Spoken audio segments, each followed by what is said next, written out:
네. 해가 너무 뜨겁죠. 네.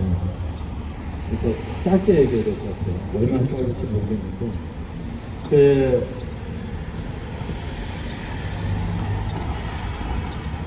삼척에서 조금 더 내려가면 울진이라는 데가 있어요. 거기에 핵발전소가 있습니다. 예전에 그 핵발전소를 방문했던 시절에 당시에 핵발전소 반대, 특히나 적어도 안전한 곳에서 살고 싶다는 열망 때문에 이주를 요구하는 지역 주민들과 만났던 적이 있습니다. 그런데 그 지역 주민들이 끝나고 났는데 횟집을 데려가더라고요. 그래도 바닷가에 왔으니까. 근데 딱 그 횟집에 들어갔더니 전경이 너무나 아름다웠습니다. 딱 울진 햇발전소가 딱 보이는. 그러면서 하시는 얘기가 그 대책의 분들이 당신들은 울진에서 회를 먹지 않는답니다. 울진 햇발전소에서 온배수가 나오기 때문에 무엇이 어떻게 섞여 있을지 몰라서 그래서 왜 우리를 여기다 데리고 왔냐 그랬더니 그래도 서울 분들은 수도권에서 오신 분들은 회를 좋아하지 않습니까? 그래서 먹지 않는데 오늘은 희생하시느라고 마치 십자가를 지는 마음으로 횟집에 오셨던 거죠. 사실 우리들은 지역에 커다란 설비가 들어오면 지역이 발전하는 줄 알아요. 그런데 현실은 그렇지 않습니다. 보통 이런 화력발전소나 핵발전소나 이런 것들은 인구 밀집 지역에서 떨어진 곳에 위치하는 것이 입지를 선정하는 것이 그들 내부의 규정이기도 합니다. 왜 그렇겠습니까? 사람들이 싫어하는 시설이기 때문이거든요. 그런데도 굉장히 많은 포장을 합니다. 지역에 엄청난 발전기금을 내놓겠다고 합니다. 깨끗하고 안전하다면 그런 발전기금을 내놓을 필요가 뭐가 있겠습니까? 좋은 것이라면 너나 없이 반대하는 사람 없이 다 환영하지 않겠습니까? 그런데 실제로 그렇게 많은 비용을 들여서 사람들을 현혹시켜야지만 가능한 것이 이런 석탄화력발전소용 핵발전소고 그렇습니다. 그런데 사실 그것이 지역에 커다란 도움이 되는 것이 아니라 오히려 지역에는 엄청난 부담과 더불어서 재산상의 혹은 환경상의 여러 생존권과 관련된 그런 문제들을 심각하게 침해하는 그런 특징들을 갖고 있습니다. 저는 자주 삼척의 미래에는 딱 알고 싶다면 당진을 가보라고 그렇게 얘기를 합니다.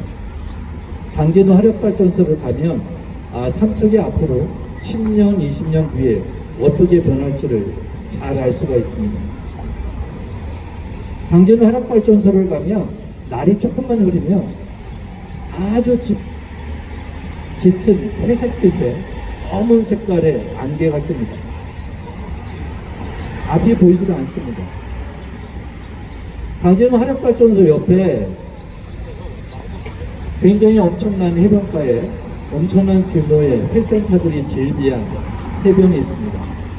그런데 그곳의 사람들이 잘 뭣도 모르고 우연찮게 찾아든 사람들 말고는 그 회센터를 찾는 사람들이 없습니다. 왜냐하면 회를 먹기 전에 숨이 가쁩니다. 목이 칼칼합니다. 화력발전소 인근에서 농사를 지으신 분들, 삼척은 화력발전소로부터 반경 5km 안에 위치했기 때문에 눈에 보일 정도로 시청만 올라가도 굴뚝이 보일 정도로 가깝지만 실제로 당진은 조금 더 지역이 넓습니다. 그래서 당진 시내 사람들에게는 화력발전소가 보이질 않습니다. 그럼에도 불구하고 인근 지역의 상당수의 주민들이 농사를 지으면서 살고 있는데 그쪽 지역 사람들은 진폐증에 고통을 당하고 있습니다. 그런데 다른 지역보다 미세먼지 때문이 아니라 석탄화력발전소에 나오는 오만 가지 오염물질 때문에 농산물도 병들어가고, 그리고 또한 동시에 지역 주민들의 사망 원인 중에 가장 큰 것이 폐질환입니다. 폐질환으로 사망하는 조기 사망자들이 늘어나고 있는 이런 추세입니다. 그런데 그러한 것이 삼척에 핵발전소를 막아냈었던 삼척에 들어선다 하지 않습니까? 이미 상당 부분 공사가 진척이 되어서 돌이킬 수 없을 것처럼 보입니다. 그런데 유럽의 예를 보면, 대만의 예를 봐도 지역 주민들과 국가의 앞으로 상당한 부담이 되는 시설은 오히려 건설비가 아까워서 운영하는 것이 아니라 95%의 공정이 넘어섰던 시설들을 이제 가동만 하면, 페인트 칠하고 가동만 하면 되는 그런 시설들을 멈춘 해외의 사례들도 여러 사례가 있습니다. 그 나라들이 국민이 무지몽매해서 그렇겠습니까? 국민의 생명을 가장 최우선적으로 여겼기 때문에 그런 위험한 시설을, 미래에 부담되는 시설들을 멈춰 세울 수 있었던 것입니다. 또한 동시에 이것은 삼천만의 일이 아닙니다. 그리고 울진만의 일이 아니고 경주나 부산, 고리만의 일도 아닙니다. 이곳에서 생산된 전기들은 수도권으로 보내주느라고, 대도시로 보내주느라고 고압 송전선을 통해서 길게 뻗어서 우리 산하를 가로질러 수도권으로 이동을 하게 됩니다. 그런데 이미 울진 핵발전소와 강릉, 그리고 이제 삼척이 생기게 되면 생기는 석탄 화력발전에서 생기는 이 전기를 수도권으로 가져가려고 송전선로 작업을 하고 있습니다. 그런데 이 송전선로의 그 입지가 또 재밌습니다. 경과지가 재밌습니다. 원래 사실 제일 효과적이고 경제적인 것은 직선으로 계속 최대한 반듯하게 가는 것입니다. 그런데 이게 쭉 가다가 갑자기 경기도 인근에 와서 북상을 합니다. 위로 올라가죠. 가평을 향해서 갑니다. 왠지 아십니까? 원래 경과지가였었던 용인 수지 지역에서 엄청난 반발을 보여주고 있습니다. 용인 수지 지역은 과거에는 죽어서 나가는 땅이었습니다. 거기다 맷자리를 사오면 후손들이 잘 된다고 그래서 죽어서 가는 곳이 용인이지 않습니까? 그런데 이제 돌아가신 분들 다 낙골당으로 모시고 묘자리를 다 개발해서 아파트를 짓고 굉장히 부자 동네가 됐습니다. 부자 동네에서 어디 전자파가 나오는 충전선이 이리로 오냐 그랬더니 가평으로 갑니다. 가평에 갔다가 다시 서울로 들어갑니다. 가평 사람들은 문제가 있습니까? 그저 상대적으로 용인 사람들보다 많이 가지지 않았다는 이유하나밖에 없습니다. 삼척이 무슨 죄가 있어서 핵발전소 때문에 또 석탄화력발전소 때문에 이렇게 고통을 당하고 있겠습니까? 그저 다른 도시보다 지역 주민들이 많이 가지지 못해서 그렇습니다. 우리 사회는 끊임없이 누군가의 희생으로 우리의 삶을 유지하는 것을 당연시 여기고 있습니다. 그러하게 교황님께서는 세상의 모든 사람들이 현재 있는 여러 문제들에 대해서 사회적인 주체, 죄를 지고 있다고 그렇게 말씀하십니다. 모든 사람들이 전기를 쓰고 에너지를 쓰고 있습니다. 그렇기 때문에 이러한 곳에서 책임에서 아무 상관이 없는 사람, 가벼운 사람은 존재하지 않습니다.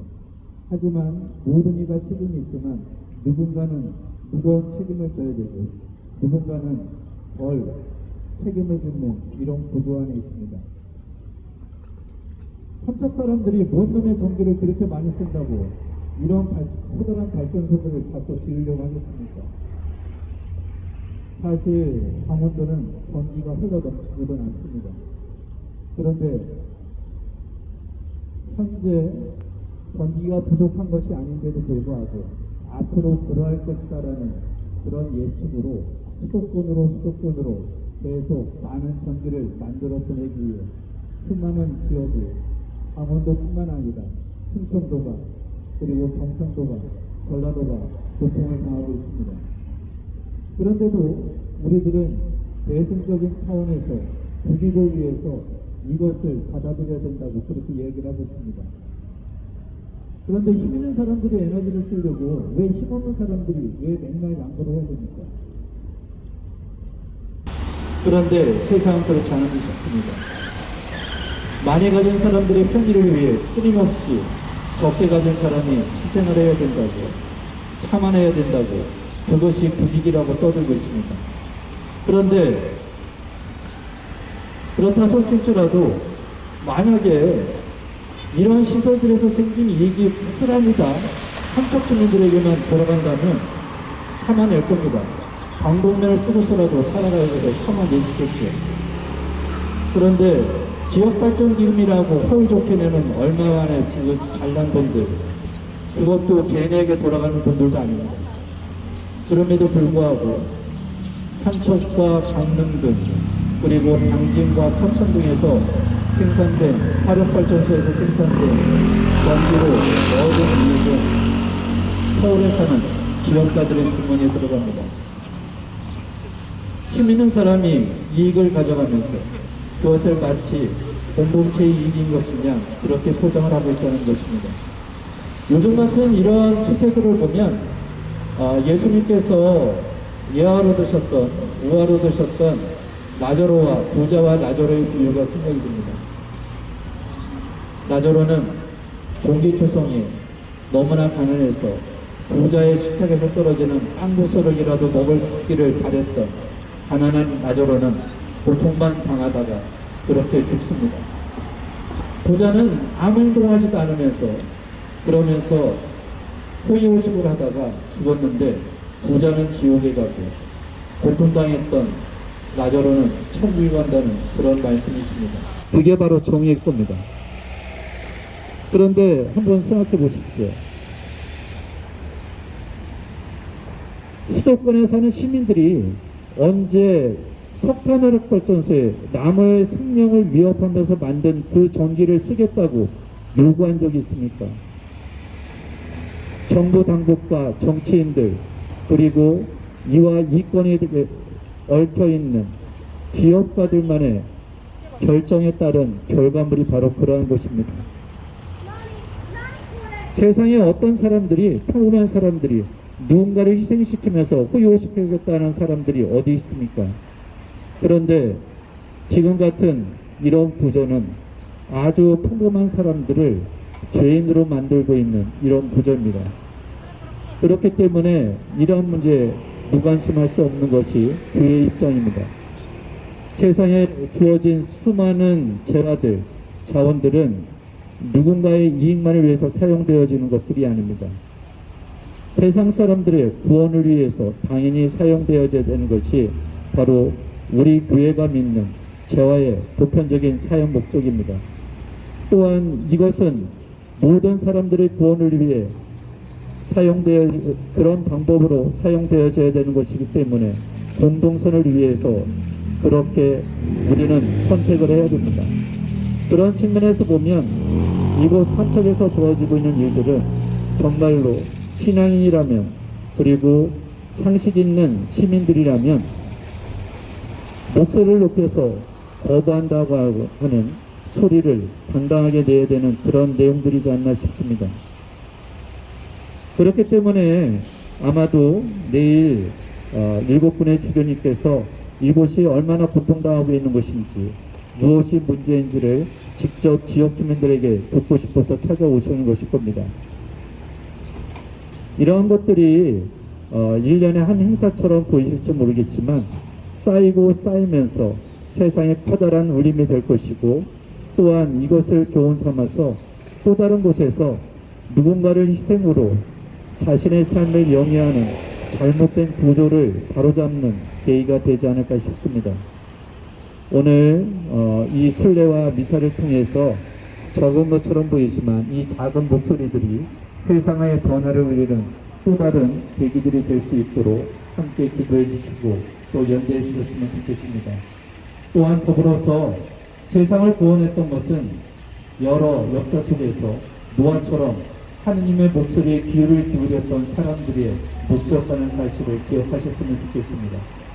내가 할 수 있는 것들이 무엇이냐 싶으실지 모르겠지만 바로 내가 하는 그런 작은 행동들이 결국 세상을 지켜낼 것이고 또 다른 아름답고 또 밝은 정의로운 그런 미래를 후손들에게 보장해 줄 것이라는 사실을 기억하시면서 함께 해주셨으면 좋겠습니다. 이곳 삼척에서 외롭지만 용기를 내어서 행동하고 계시는 여러 활동가분들께 감사를 드립니다. 저희 다른 지역에서 활동하고 있는 여러 단위의 활동가들, 우리 신앙인들 또한 시민들 또한 연대의 뜻을 밝히면서 항상 기도하면서 함께할 수 있도록 노력하겠습니다.